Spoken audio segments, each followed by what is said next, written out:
So let's talk about the afterlife. Ooh. You said that's another Spooky. it's just another level of the simulation. Yeah, it's just like another dimension. It's like the underworld. It's kind of like a world. It's just another world that's being simulated. It's not outside the simulation. Sure. I mean, How do if you God know is this? everything and the simulation is inside of God, so it makes sense that the afterlife would be just another part of the simulation. But what, like, do you have any idea what that's like? Like, is it like Dead. some conscious beings do go to the afterlife and some don't? Is there everyone goes to the afterlife? What is your idea of the afterlife? Well, I wouldn't know that.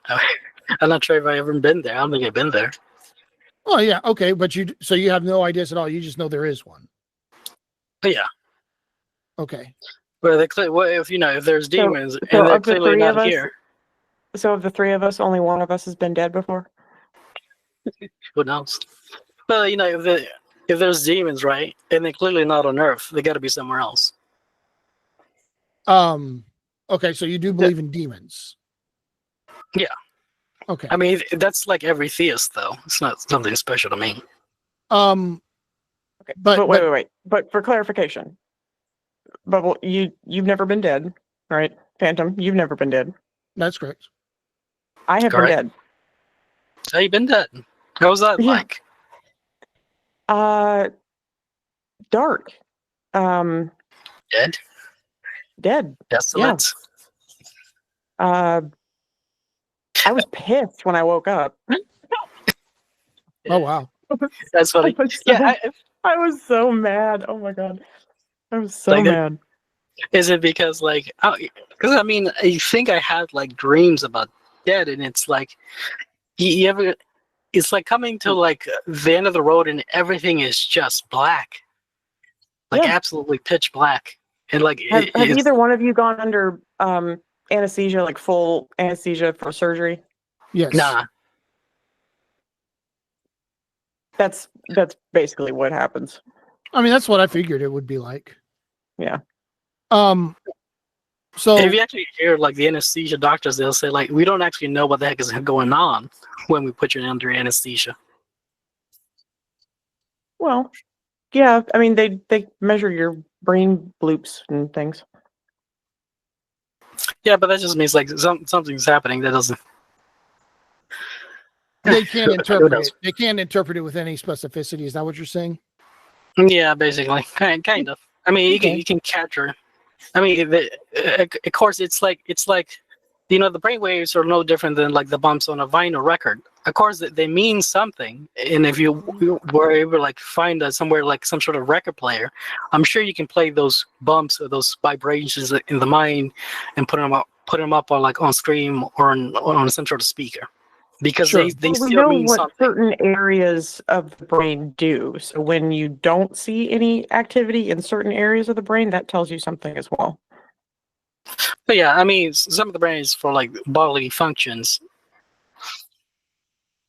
And some No, of them I just mean like there's certain parts where like they know specifically where your language centers are, where your hearing centers are, where your morality sits, and the prefrontal cortex. They've mapped out a lot of this stuff, and so when you are in an altered state and they're measuring your little brain bloops, they can see what areas are lighting up or which areas are not, and how that is affecting your cognitive abilities. well, I'm sure they're measuring something, but I don't think like they can measure like your morality. It's kind of strange. It's a strange concept. I wouldn't say measure your morality, but they can. They have. They can tell they know when you're where it sits. They can tell when you're because they've. Well, they know where it is because there's been. They can see what documented triggers. cases of people being injured in those certain places, and not only their personality changes, but their like the core of who they are in terms of their moral stances and Yeah, that if you were to like, fundamentally yeah, change. yeah, if you're like to trigger somebody and you trigger them again, it's kind of probably you're gonna get the same response, the same trigger. Well, have you ever heard of shit, I can't remember what his name is. The guy The that railroad was spike guy? yes, the guy that was working on the railroad. And he was setting up some dynamite, and he had this pole that he was pounding in the dynamite, and the dynamite lit, and the pole went through his head. Phineas And Gage. Phineas Gage, yes, thank you. And this guy was he was very hardworking. He was sweet. He didn't drink. He was pious. He was, good guy. Then that happened, and he became a drunkard, and couldn't hold down a job, and was an asshole, and everybody hated him. And I think all that, because that has to of do. that injury to that part of his brain. And there's I think also a guy. I think that has to do more with like the deformity and like the fact that a pole just went through your face than any kind of No, it's like. because that part of his brain was damaged. Yeah, and there's also the Yeah. guy. There's also the guy that like had Well, you know, 50 compulsive. Cent was like a. Hey, I thought we weren't over talking. Yep, yeah, one at a time. There's also the guy that like started having compulsory CP, and like he couldn't figure out why, because he'd never had anything like that before. And Yeah, then tumor, right? yeah, they found out he had a tumor, and Yeah. when they removed it, it was gone. But then a few years later, he started doing it again, and they found the tumor had come back.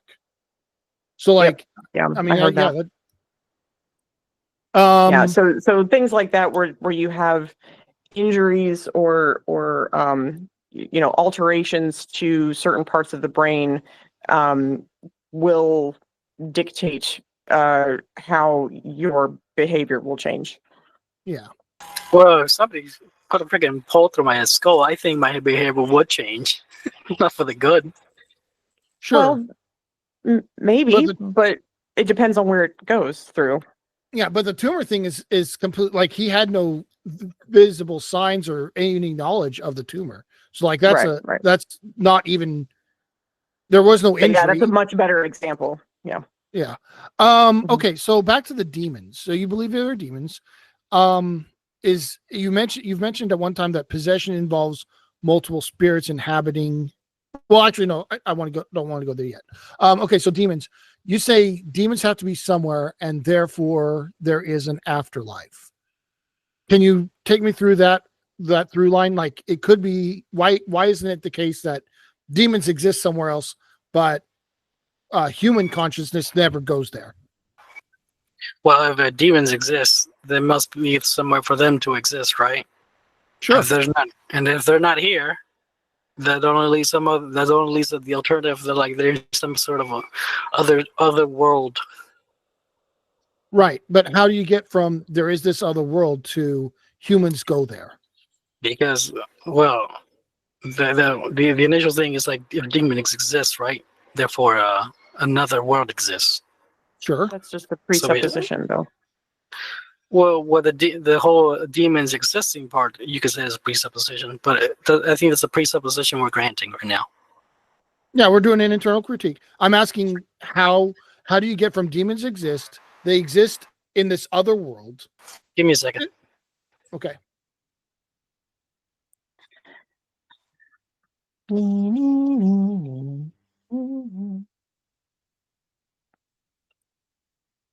Any different music? Yeah, I was thinking that. If this wasn't live, I would I'd have my subwoofer going woof woof. Okay, I'm back. Okay, so how do you I don't want to get get anybody demonetized or I'm copyright strikes. I'm not monetized. In fact, this is a new channel I set up a while back, and this is the first time I've used it. It's for talks like this.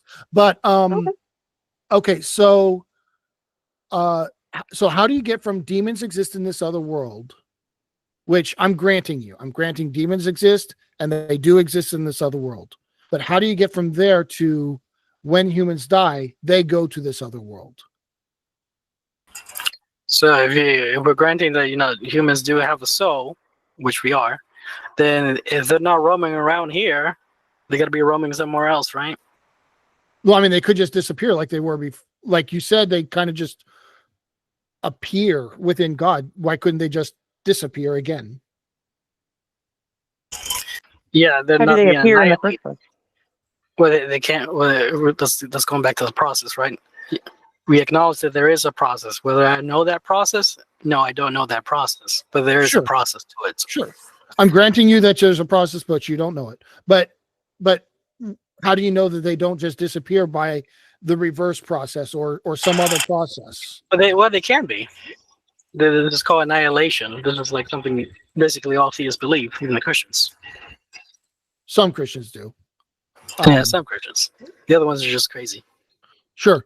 But so how do you know that that isn't what happens when you die? Well, it could happen. Okay, so But it is clear like it doesn't happen to everybody because we do have souls that transgress into this world. Now, are you talking about like ghosts? yeah, Okay. Okay, so ghosts show that human souls do exist after death. yeah, and there's plenty of cases, so I think I'm pretty justified to say that. Okay. Even though I think it's the Christians, it's Christians who don't believe in ghosts, which is weird. They think it's just demons trying to trick everybody into thinking that the supernatural exists. Sure. Those tricky demons, how dare they prove the supernatural?